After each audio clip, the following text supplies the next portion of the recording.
بات کو فراموش نہ کرنا اتنی اہم بات تھی کہ زبان سے بھی کہہ سکتے تھے، لیکن ایک کاغذ منگوا کے ان کو لکھ کر دیا کہ تم تمام مشکلات کے حل کے لیے کثیر مقدار میں، کثیر تعداد میں صلوات کو بھیجا کرو، اس کو کبھی فراموش نہ کرو، تمہاری ساری خواہشات جو ہیں وہ پوری ہو جائیں گی۔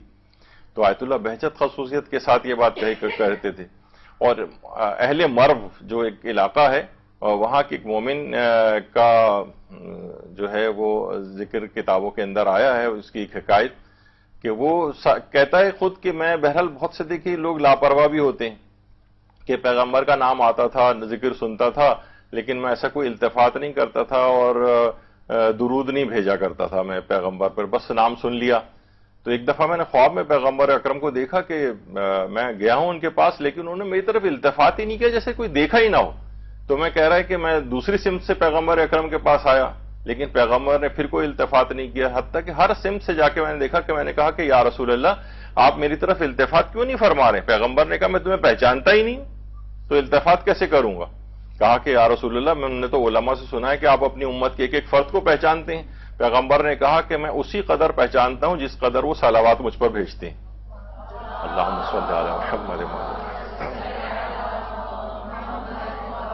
اور تو کیونکہ مجھ پر صلوات نہیں بھیجتا ہے میں تجھے نہیں پہچانتا۔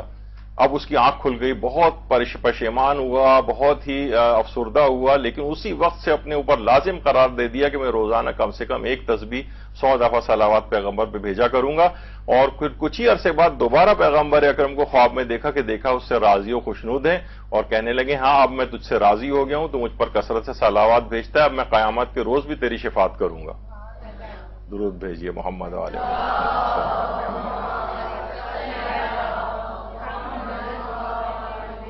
تو کثرت سے اگر کوئی نہ شاذ و نادر کبھی بھیجتی ہے، نہیں، کثرت سے صلوات بھیجنے پر پیغمبر اکرم متوجہ ہوتے ہیں اور وہی تقاضا کرتے ہیں کہ کثرت سے صلوات ان کے اوپر بھیجی جائے۔ اور امام جعفر صادق علیہ السلام فرماتے ہیں اللہم صلی علی محمد وعلی محمد کہ جب نبی اکرم کا ذکر کیا جائے تو تم لوگ کثرت سے